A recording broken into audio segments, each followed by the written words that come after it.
की आकृति बहुत ही अद्भुत है। आप देख रहे हैं बाबा का आशीर्वाद एसपीएम चैनल।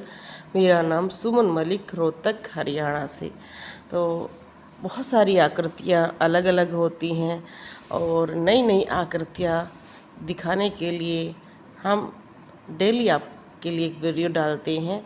तो आप देख ही रहे हैं ऐसी जो आकृतियाँ होती हैं जिनमें नीचे नीला कलर, बीच में आप देख सकते हैं ये आकृतियाँ हमारी भक्ति की वजह से बनती हैं। इस आकृति में आपको क्या क्या दिखाई दे रहा है आप भी ज़रूर नीचे मैसेज में ज़रूर लिखना।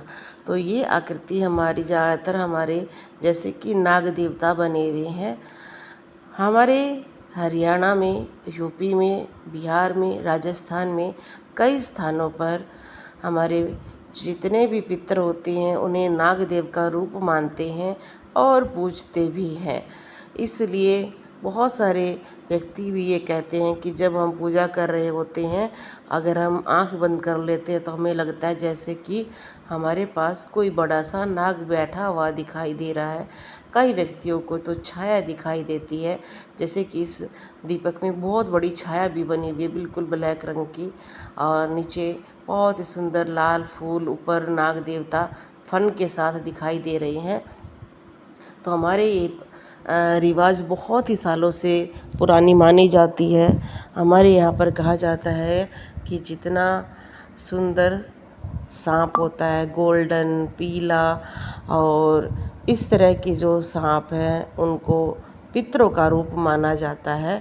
इसलिए आपने देखा होगा कि अमावस्या को कोई भी सांप नहीं मारता है, सावन में भी कोई नहीं मारते हैं। इन चीज़ों का बहुत ध्यान रखते हैं और आप भी इस बात का ध्यान रखते हैं कि हाँ भाई, किन चीज़ों से हमें बचना चाहिए। तो दीपक में ऐसी आकृति अगर आपके दीपक में बन रही है तो इसका मतलब आपके पितर खुश हैं और वो आपका साथ देंगे। अगर किसी के पितर खुश होते हैं तो वो कैसे साथ देते हैं? वो आपके घर में आपके जितने भी पुरुष होते हैं उनको कार्य में तरक्की प्रदान करते हैं, उनका मन खुश रखते हैं। अगर आपका बेटा है तो उसके जीवन में भी तरक्की आती है, और जो महिलाएं होती हैं उनको भी अच्छे अच्छे सपने आने शुरू हो जाते हैं। क्योंकि जैसे पितृदोष में गंदे सपने आते हैं, वैसे ही पितृदोष हट जाता है और अच्छे प्रभाव शुरू होते हैं। तो उस टाइम हमें अच्छे अच्छे सपने आते हैं, अच्छे अच्छे अनुभव महसूस होते हैं। हमें देवालय दिखता है, बहुत चीज़ें देख सकते हैं, अलग अलग तरह के मंदिर भी देख सकते हैं, सफ़ेद वस्त्र दिखाई दे सकते हैं। हमें कई बार जो पुराना जो लोक है वो दिखाई दे सकता है, जिसमें झोपड़ियाँ बनी होती हैं, कच्चे मकान होते हैं, बहुत सारे लोग रह रहे होते हैं। क्योंकि हमारे जितने भी पहले ज़माने के पूर्वज थे वो इसी तरह से रहते थे। सर पे बहुत बड़ी पगड़ी बांधते थे, हाथ में लाठी रखते थे। बहुत सारे लोगों की जो पूर्वज हैं, अगर कोई विशेष वस्त्र धारण करते थे तो वो उसमें भी दिखाई देते हैं।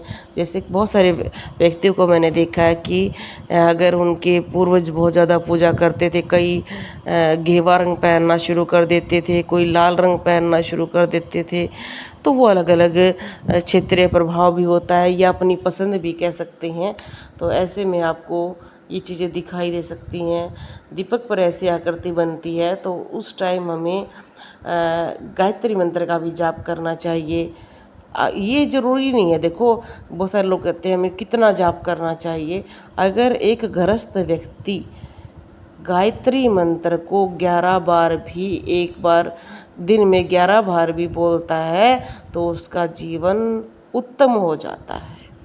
अगर उसके घर में कोई नेगेटिविटी नहीं है तो, अगर उसके घर में नेगेटिविटी है तो फिर उसको जाप काफ़ी लंबा करना होता है। पर अगर आपके घर में सारी चीज़ें ठीक हैं तो 11 बार गायत्री मंत्र का जाप जरूर करना चाहिए।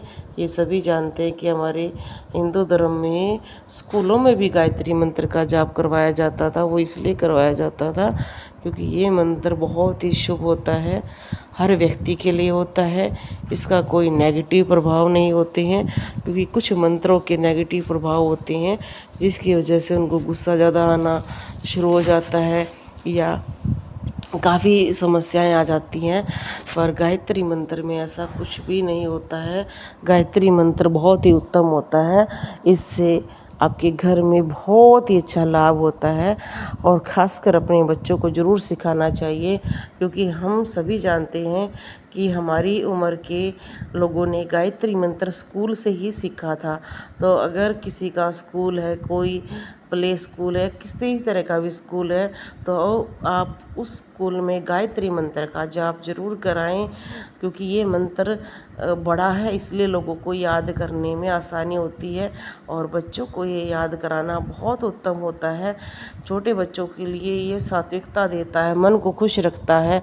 कहते हैं जिसके जी पर गायत्री माँ बैठ जाती है उसका जीवन सफल हो जाता है। तो अपने बच्चों को गायत्री मंत्र जरूर सिखाना चाहिए। और आप देखते हैं कि दीपक में ऐसी सुंदर आकृतियाँ बनती हैं, तो हमें अपने मन में भी विश्वास रखना चाहिए कि प्रभु सदा हमारे पास हैं और हमारी रक्षा कर रहे हैं, क्योंकि ये विश्वास ही हमें दृढ़ रखता है, हमारे अंदर एक विशेषता उत्पन्न कर देता है। जैसे द्रौपदी के अंदर ये मन में था कि श्री कृष्ण भगवान उसके साथ है और वो उसकी रक्षा करेंगे, तो स्वयं उन्होंने उसकी रक्षा की। बोलो जय श्री राम।